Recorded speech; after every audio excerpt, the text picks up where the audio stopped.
When my new boss deliberately cut my salary to impress the CEO, I knew immediately it wasn't about budgets or performance, but about ego. Because I had spent 8 solid years at Northbridge Solutions quietly becoming indispensable, building client relationships no one else understood, managing the technical backbone of our largest accounts, and solving problems before they ever reached upper management.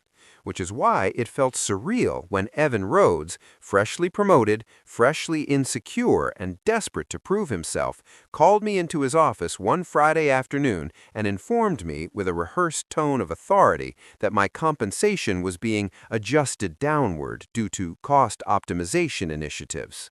He didn't mention that my performance reviews were flawless, or that I managed the company's single largest client, Atlas Dynamics, whose contracts alone accounted for nearly 40% of our annual revenue. He just smiled tightly and said this was the kind of bold leadership the CEO respected, then added, almost casually, that I should be grateful to still have a job.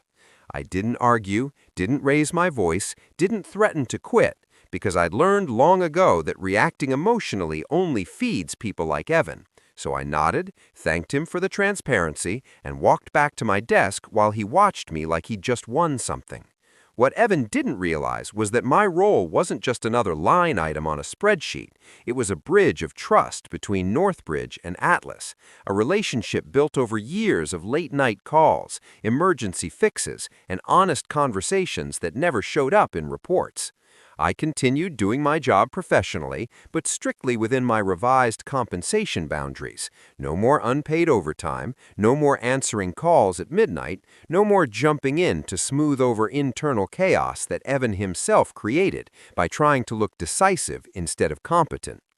Within weeks, small cracks appeared as issues that I would normally preempt started surfacing, and Evan responded by micromanaging everyone harder, proudly announcing in meetings how much money he'd saved the company by trimming salaries like mine, completely oblivious to the fact that those savings were theoretical while the risks were very real. The turning point came when Atlas requested an on-site strategy session, something they only did when a renewal or expansion was on the table, and Evan insisted on attending to showcase his leadership, even though he barely understood their infrastructure. During the meeting, Atlas's COO asked a few technical questions that Evan confidently tried to answer, only to get them painfully wrong, and when the room went quiet, all eyes turned to me out of habit, but I hesitated. Not out of spite, but because Evan had made it clear my expertise was now worth less. I eventually clarified the facts calmly, but the damage was done, because after the meeting, Atlas's COO pulled me aside and asked directly why Evan seemed so misinformed about systems I clearly managed, and whether I was still fully supported by Northbridge. And for the first time in my career, I answered honestly without oversharing, explaining that my role had recently been reevaluated internally. That word stuck. A week later, Atlas requested a private call with Northbridge's executive team, bypassing Evan entirely, and during that call they expressed concerns about stability, continuity, and decision-making, specifically mentioning that cutting the compensation of key personnel responsible for mission-critical operations signaled a lack of strategic foresight.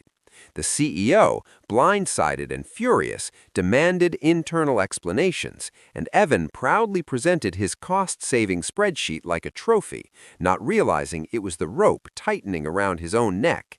Atlas followed up with a formal notice stating they were pausing expansion talks and reviewing alternative vendors, citing loss of confidence in account leadership, a phrase that sent shockwaves through the company because it translated to millions in potential losses.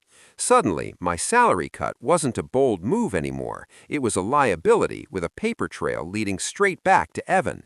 And when the CEO finally called me into his office, it wasn't to reprimand me, but to ask quietly and carefully whether Atlas's concerns were justified and what it would take to repair the relationship.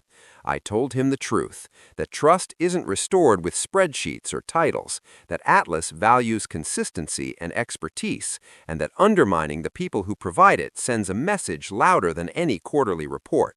Evan was removed from the account immediately, then placed under review, and within a month he was quietly let go under the guise of organizational restructuring, the same phrase he'd used to justify my pay cut.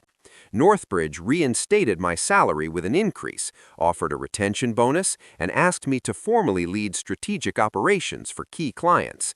But by then, I had leverage and clarity, because the experience taught me that value isn't proven by how much you save on paper, but by how much you protect in reality. Atlas renewed their contract after direct assurances. The CEO personally apologized, and Evans' attempt to look bold ended up costing the company millions in risk exposure, reputational damage, and lost growth, all because he mistook cutting salaries for leadership. I stayed calm through all of it, not because I was passive, but because patience is powerful when you know your worth. And sometimes the most devastating consequences don't come from loud revenge, but from letting the truth surface on its own, right where everyone can see it.